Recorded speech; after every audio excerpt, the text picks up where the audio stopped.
Have you ever noticed how intruders sometimes know your house better than you do? How they know exactly when you're gone, which drawers are open, where you keep what matters most. These are real horror stories from people who discover their homes have been studied, mapped, invaded by someone who transformed intimacy into weapon. These aren't ghosts haunting. They're human predators who plan, wait, and attack with surgical precision. Alex was suffocated unconscious by intruders who knew the family's routine. Erin ran to a fake hospital while thieves emptied her house, taking not just objects but photos and medications that would reveal her identity. Dylan found a stranger at his door who knew every defect in the house and possessed recent photos from inside it, despite never having lived there.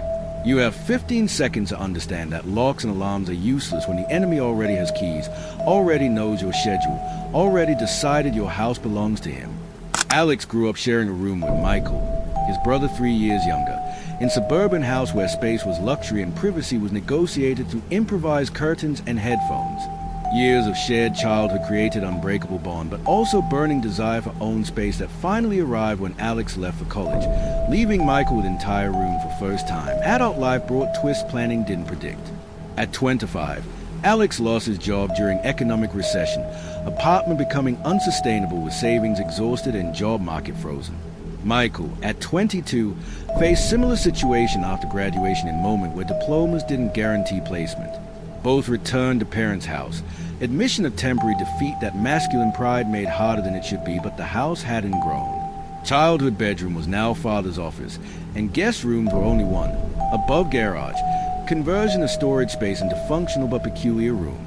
Alex claimed this space, accepting its idiosyncrasies as price of privacy. Corner windows giving angular view of backyard. Floor that vibrated perceptibly when garage door below opened or closed.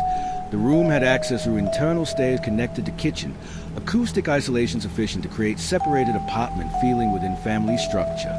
Alex appreciated the semi-independence, ability to enter and exit without crossing common areas, maintain irregular hours during job search without disturbing parent-established routine. Garage door vibration became familiar, unsolicited alarms signaling family arrivals and departures. Friday nights usually meant empty house. Parents maintained tradition of weekly dinner and movie. Michael often went out with friends, leaving Alex with welcome solitude after a week of frustrating interviews and endless online applications. This particular Friday, approximately 11:30 p.m., Alex lay reading, enjoying rare silence in house that normally buzzed with activity of 4 adults sharing space designed for family with small children. Then he felt it, characteristic floor vibration when garage door opened. Not dramatic, just familiar tremor his muscles had learned to recognize after months living in the room. He looked at clock. Too early for parents returning. Michael had said he'd be out late. Maybe they returned early. Maybe Michael changed plans. Maybe he was paranoid about vibration that could have 1,000 causes. But then he heard it. Unmistakable sound of door descending. Electric motor with specific squeak that years of use had made recognizable. Someone had opened and then closed the garage. Someone was now inside the house. And everyone who had remote controls and access codes was supposedly away, leaving disturbing question. Who had just entered and why hadn't Alex heard car approaching before door opened? His heart accelerated, but rational mind pushed back against panic. Parents could have returned silently if Alex had been absorbed in book. Michael might have borrowed someone's car. Or neighborhood kids playing pranks with universal remote found online. Unlikely but possible. Reasonable explanations existed even as primitive brains screamed danger signals through elevated pulse and adrenaline surge. Alex sat up slowly, book forgotten, listening with intensity that made silence seem loud. No voices from below, no footsteps on stairs, no sound suggesting normal family return. Just silence that felt wrong, absence of casual noise that accompanied legitimate entry, keys dropping on counter, refrigerator opening, casual greeting call toward upstairs. He swung legs off bed, bare feet touching cool floor that still held faint vibration memory of garage door operation. His childhood baseball bat leaned in corner, aluminum Louisville slugger from high school glory days, kept more for nostalgia than security. Now it became weapon, cold metal familiar in hands that remembered 1,000 practice swings. Moving to door, he pressed ear against wood, listening for sound from kitchen below his stays. Nothing. Maybe they'd gone straight to living room. Maybe he was overreacting to innocent situation that would seem absurd when revealed. But gut instinct that evolution developed over millennia for detecting threats screamed that something was wrong. That silence was predatory rather than innocent. That he opened door carefully, minimizing creak from hinges that always announced movement. The stairway descended into darkness. Someone had turned off kitchen lights, unusual since family typically left them on. He took first step down, then second, bat held ready, telling himself he'd laugh about this paranoia tomorrow while also knowing that prepared paranoia had saved lives throughout human history. Halfway downstairs, he heard it. Low voice from direction of parents' bedroom. Too quiet to distinguish words, but unmistakably male and unfamiliar. Then second voice responded. Different register. Two people having conversation in bedroom that should be empty. No reasonable explanation existed now. This wasn't family, wasn't friends, wasn't innocent. His hand trembled, reaching for phone in pocket. Fingers pulling up emergency screen while other hand gripped bat. He pressed 911. Call connecting. Dispatcher's professional voice. 911. What's your emergency? He whispered location and situation. 2 intruders in my house. I'm alone. They're in parents' bedroom. Dispatcher urged him to leave, to exit safely and wait for police outside. But anger surged through fear. This was his house. His family's sanctuary being violated by strangers rifling through private belongings. And what if they came upstairs before police arrived? Trapped him in room above garage with single exit. Better to confront with surprise advantage, with weapon and righteous fury, than wait like prey hoping predators left without escalation. That he ended call against dispatcher's protests, moving down remaining stairs with bat raised. The hallway stretched toward parents' bedroom where doors stood open, light spilling into hall. Shadows moving inside as drawers opened and closed. He could see partial figure, man wearing dark clothes and gloves, professionally dressed for burglary rather than opportunistic theft. Alex charged through doorways screaming, wordless roar designed to shock and intimidate, bat swinging toward nearest intruder before conscious thought could override adrenaline-fueled action. The aluminum connected with shoulder, solid impact that sent man stumbling backward into dresser. Surprise evident in face that had expected empty house for hours more. But second intruder reacted with trained speed, moving from closet toward Alex faster than civilian reflexes could track. This wasn't scared teenager caught stealing. This was professional who had handled confrontations before, body moving with economy suggesting military or criminal experience. He dodged second bat swing, getting inside Alex's reach, hands finding wrist with grip that controlled weapon through leverage rather than strength. They grappled, rotating in violent dance that crashed into furniture and knocked photo from walls. First intruder recovered, grabbing Alex from behind, 2 against 1 becoming odds impossible to overcome. The bat was torn from hands that had gripped it desperately, metal clattering on hardwood that would show blood drops during later police investigation. Then bat became weapon against him. First intruder swung not for head. Professionals avoid murder that brings enhanced investigation. But for ribs, impact driving air from lungs and whoosh of pain that buckled knees. Second blow caught shoulder blade. Third struck kidney with precision suggesting anatomical knowledge.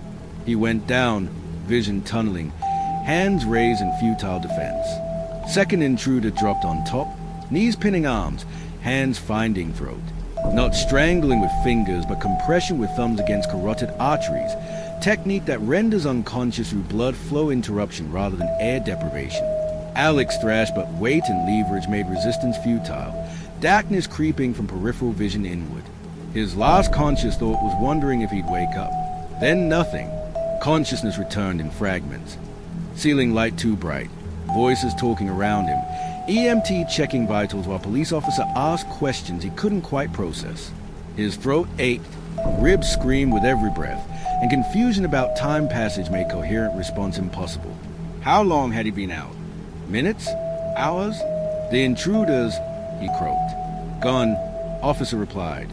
Neighbor called him break-in, so them running to vehicle. We have description, probably won't help much. The professional tone suggested this happened often enough to have developed script, that home invasions were statistic rather than tragedy, that Alex's experience joined thousands of similar violations making news briefs if they made news at all. Parent arrived while EMTs were loading him into ambulance, their shock and guilt visible despite his protest that he'd be fine. Michael came later, pale and shaken, admitting he'd posted social media about being out late, possibly advertising empty house to watchers who monitored such things. The digital footprint that modern life demanded had become invitation to predators who hunted through algorithms. Hospital kept him overnight for observation, released him with painkillers and instructions about concussion symptoms to watch for. Home felt different upon return. Violated, compromised, no longer sanctuary but crime scene with police tape remnants and fingerprint dust coating surfaces. Parents installed security system within days, cameras watching approaches, sensors on every entry point. But security measures couldn't erase disturbing realization that emerged during police investigation and family discussions. The intruders had known too much. They'd entered when house was empty, known which bedroom held valuables, moved through layout with familiarity suggesting previous surveillance or inside information that casual observation couldn't provide. Alex reviewed timeline with detective who'd drawn short straw of investigating property crime that wouldn't generate headlines or clearance statistics. The garage door code had been changed 6 months prior after contractor work, eliminating possibility of old code floating around. Remote controls were accounted for, no space missing. Yet door had opened smoothly, suggesting either code knowledge or technical expertise with universal openness that criminals shared online. More disturbing, items taken were selective. Jewelry from mother's specific drawer, not from obvious jewelry box on dresser. Father's emergency cash from study drawer that looked decorative, not from more accessible locations. Laptop from home office closet rather than living room where older, more visible computer sat unused. The thieves had shopping lists rather than smash and grab opportunism. Inside job characteristics, detectives said carefully. Someone who's been in your house, knows your family's habits, understands what's valuable and where it's kept. Think about contractors, service workers, friends or family members, anyone with legitimate access over past year. The implication hung heavy. Trust had been weaponized. Hospitality had enabled violation. Alex spiraled through possibilities that corroded social trust. The fat guy who'd worked for days last summer, college friend who'd visited during holidays, Michael's girlfriend who'd been over multiple times. Each person became suspect through lens of professional paranoia that detectives' questions encouraged, relationships poisoned by necessary suspicion that one of them might have mapped house for criminal associates. Parents reviewed service records, installation logs, visitor histories with growing unease. The pool maintenance company employed crews that rotated personnel. The security system itself had been installed by technicians who by definition knew every sense of location and bypassed possibility. Even landscapers had access to property boundaries and could observe patterns of when house sat empty. No smoking gun emerged, no obvious candidate for betrayal that would allow closure through confrontation and justice. Just uncomfortable awareness that modern life required allowing strangers into intimate spaces, that convenience and economy meant hiring unknown workers who gained knowledge that could be monetized through criminal networks treating homes as inventory waiting for harvest. Michael found evidence that accelerated paranoia into concrete fear. His social media posts had been screenshot and shared in closed groups where criminals traded target information. His Friday night plans posted innocently to friends had been distributed to strangers who compiled such data into burglary schedules, treating lives like stocks to be traded on dark markets where privacy violations were commodity. The violence against Alex hadn't been random escalation. It was calculated response to unexpected resistance, professionals who'd expected empty house and adapted when confronted, neutralizing threat with efficiency suggesting training rather than improvisation. They hadn't killed him, that would bring homicide investigation resources, but had disabled him effectively, buying time for escape without creating body that demanded serious police commitment. Erin Hale had relocated specifically to be near her mother Margaret, 73-year-old widow whose independence was admirable but increasingly concerning. Small accidents accumulated, falls, medication confusion, minor kitchen fires, suggesting need for supervision that Margaret rejected through fierce denial about aging limitations. Their compromise involved Erin moving into duplex 2 streets away, close enough to help without infantilizing proximity. Tuesday evening at 9 p.m., Erin's phone rang with local number she didn't recognize. Professional female voice identified herself. Ms. Hale, this is Jennifer from County General Hospital. I'm calling about your mother, Margaret Hale. She's been admitted after a fall at home. We need you here immediately. The words triggered instant adrenaline spike, maternal worry overriding skepticism about unexpected calls. What happened? Is she okay? Erin grabbed keys while wedging phone against shoulder. She fell on stays, possible hip fracture. She's stable but asking for you. Can you come now? The nurse's voice carried practiced calm of someone delivering serious news repeatedly, professional distance that communicated urgency without inducing panic that might delay arrival. But something felt off even through worry fog. Which stairs? She has grab bars installed. The nurse's response came quickly. The basement stays. She was doing laundry. That tracked Margaret's stubborn insistence on maintaining all household tasks despite Erin's offers to help. Room 247 in emergency wing. Asked for Dr. Patterson. Please drive safely.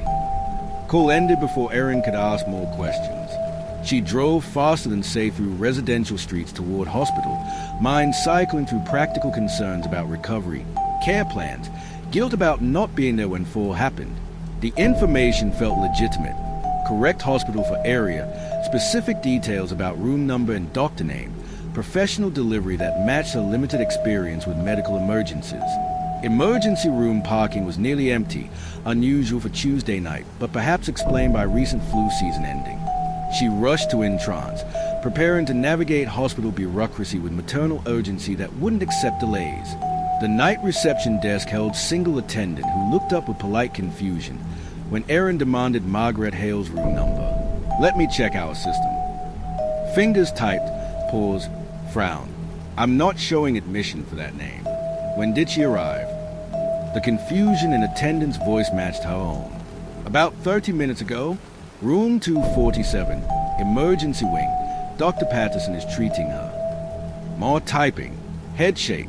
We don't have Dr. Patterson on staff, and room 247 is in building we closed for renovation last year.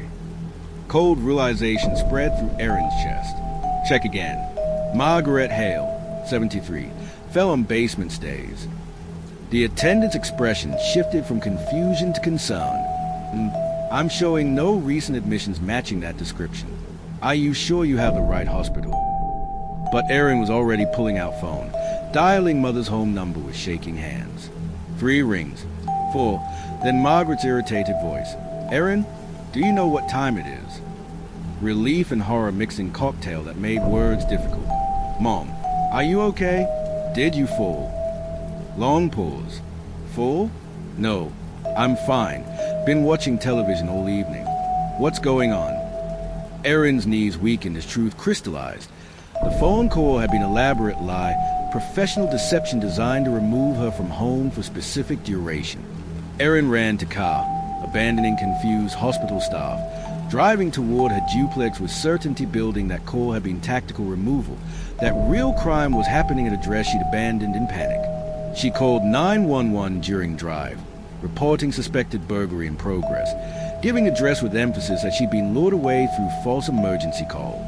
Her duplex appeared normal from street, lights off as she'd left them, door closed, no obvious signs of intrusion.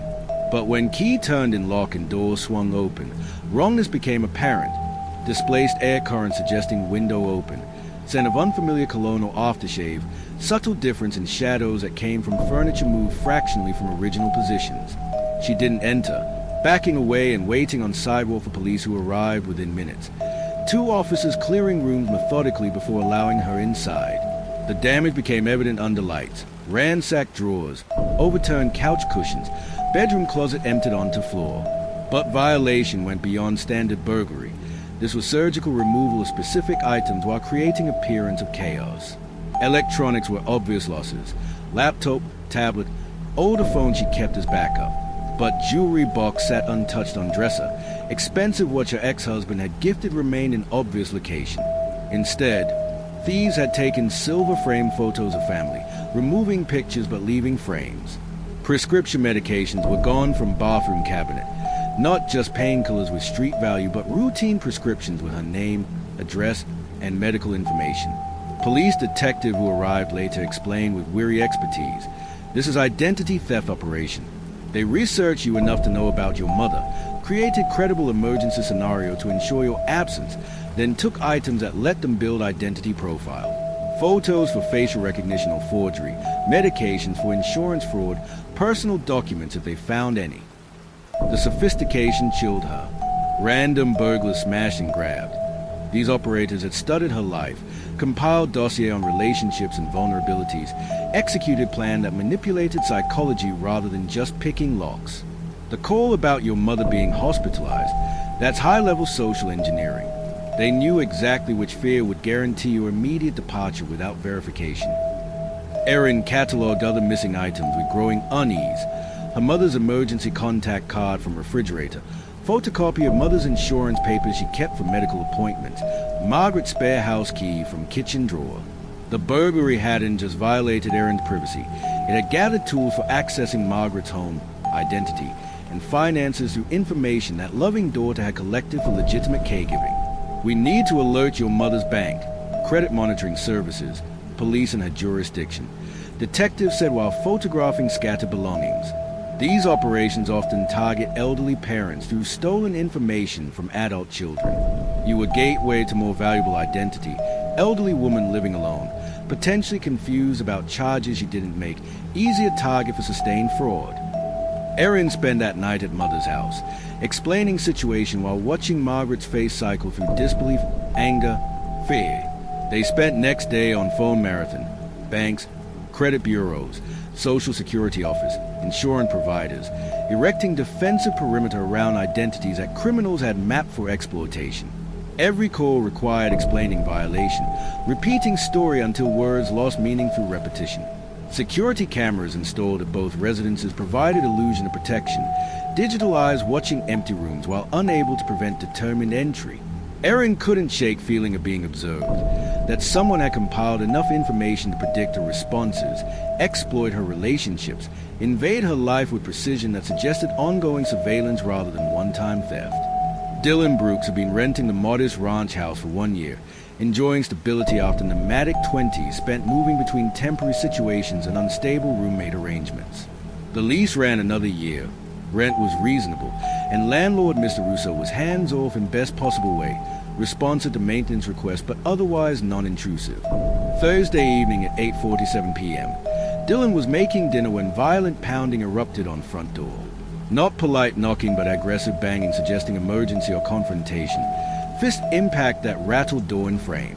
He approached cautiously, checking peephole before opening to man approximately 50 years old, agitated expression and wild gesture suggesting intoxication or mental distress. "Can I help you?" Dylan called through closed door. The man's voice came loud and certain. "This is M.Y. House. You're in M.Y. House. I want you out." Dylan's confusion matched irritation. Clearly wrong address or confused individual. "You've got wrong place. I rent this house from Mr. Russo." The pounding resumed. "Harder." "No, this is mine. I know every inch of this house." Dylan opened door with chain engaged, gap allowing conversation while maintaining security. The man's face filled opening, eyes bloodshot but focused, rage and confusion mixed an expression that defied easy categorization as simple drunkenness. The bathroom tile is cracked in northwest corner. Kitchen faucet drips at night. Bedroom closet door sticks on humid days. Tell me I don't know this house. The specific details created pause. Those defects existed. Minor irritations Dylan had noticed but not yet reported to landlord. "How do you know that?" The man's laugh was bitter. "Because I lived here.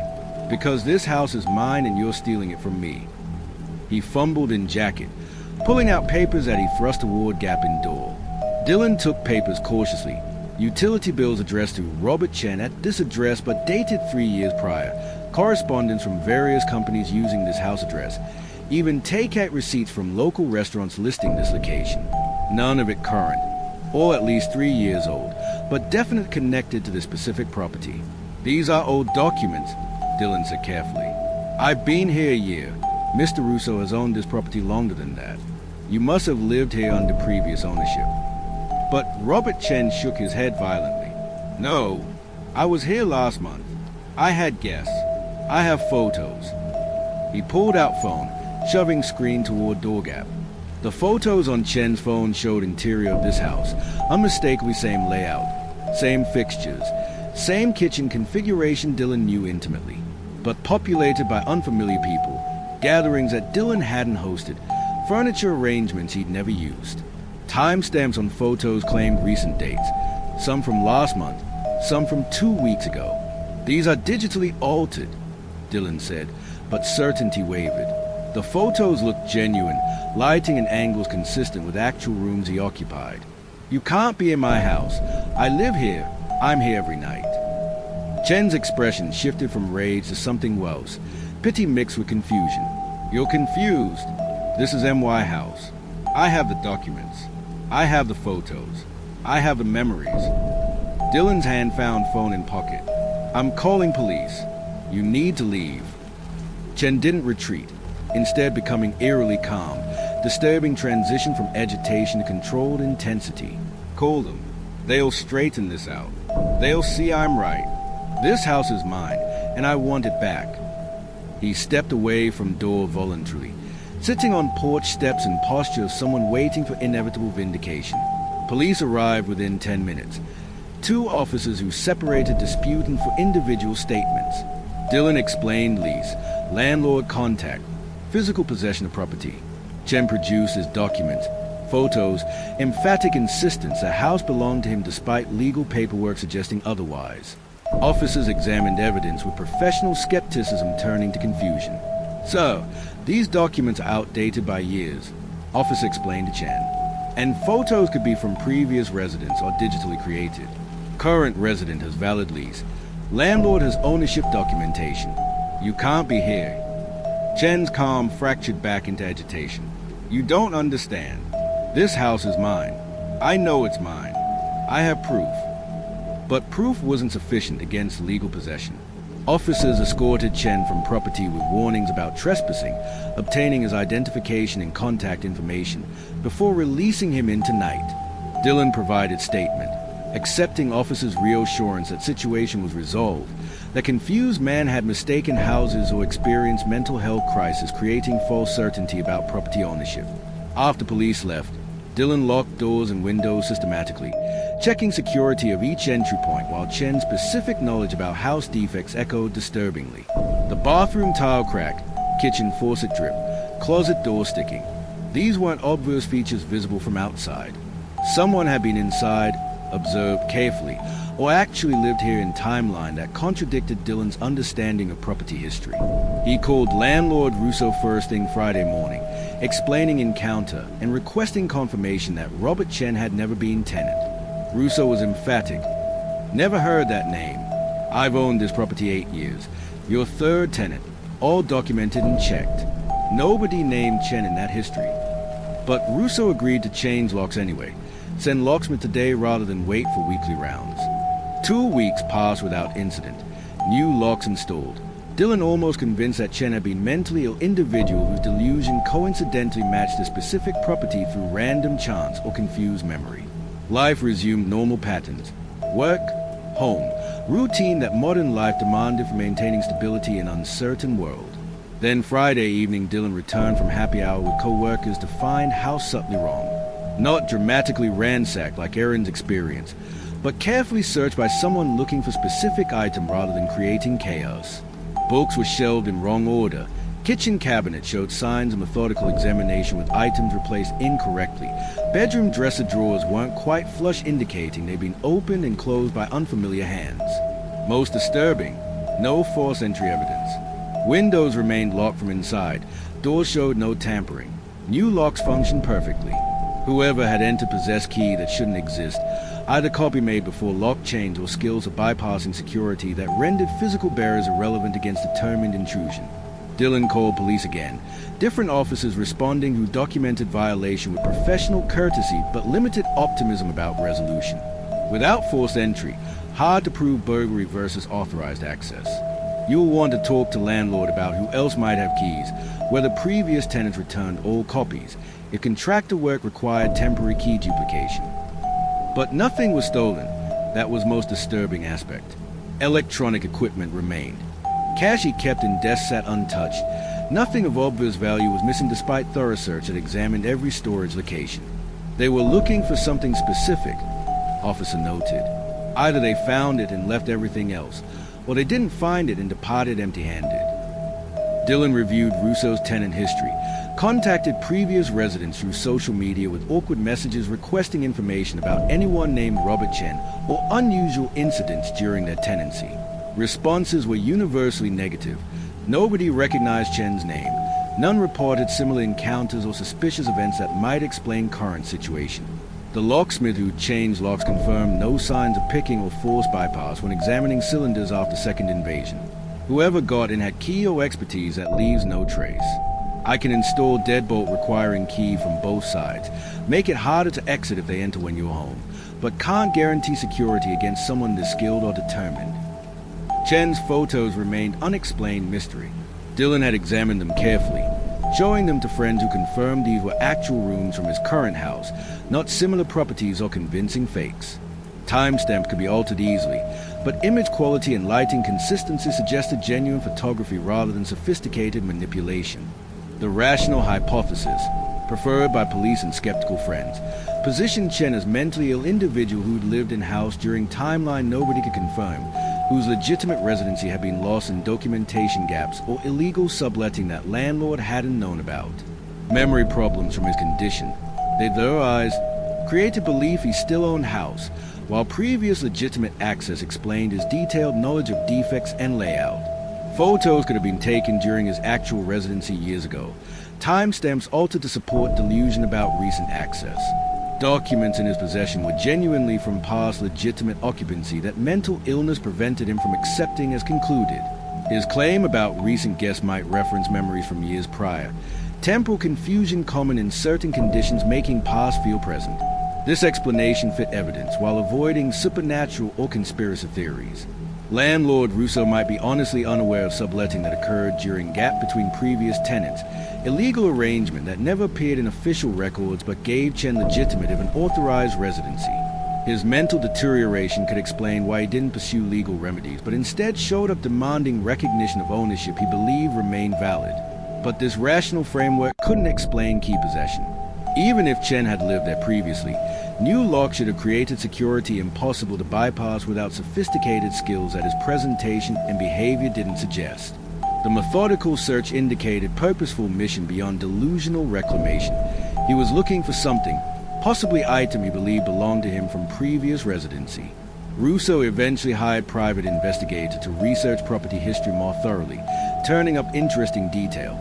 3 years prior, during gap between first and second tenant after Russo's purchase, house had been occupied briefly by property caretaker whose name was never properly documented. Russo had been traveling for business, needed someone watching empty house, arranged informal agreement with acquaintance's recommendation that bypassed usual lease process. Could Chen have been that caretaker, living in house with Russo's implicit permission but no official documentation, creating residency that existed in reality but not in legal record? It would explain his legitimate knowledge of house defects, his old documents showing this address, even his sense of ownership if mental illness transformed temporary caretaking into belief about permanent possession. But it didn't explain recent photos or key that opened new locks. Those mysteries persisted, suggesting either Chen's capabilities exceeded his presentation or story was more complex than simple mental health crisis could explain. Dylan installed cameras, changed locks again, maintained hypervigilance about security that transformed home into prisoner precaution. He finished his lease but chose not to renew despite house's suitability and reasonable rent. The violation couldn't be erased through security measures or rational explanations. Dylan never saw Chen again after that first confrontation, never learned what he'd been searching for during second invasion, never resolved questions about photos at documented gatherings Dylan had and hosted in-house he supposedly occupied exclusively. The rational mind accepts there are explanations for everything: mental illness, documentation gaps, confused memories, sophisticated lock bypass skills learned from internet tutorials. But living in space where boundaries between past and present resident became porous, where someone else's claim to belonging competed with legal possession, created discomfort no amount of rationalization could eliminate. Dylan's new apartment had modern security, digital access logs, cameras in all common areas. He felt safer but recognized that security is always illusion, that someone determined and knowledgeable enough can always find way in. The question isn't whether spaces can be breached, but whether your home has attracted attention from someone who's decided that your possession is temporary and their claim is eternal.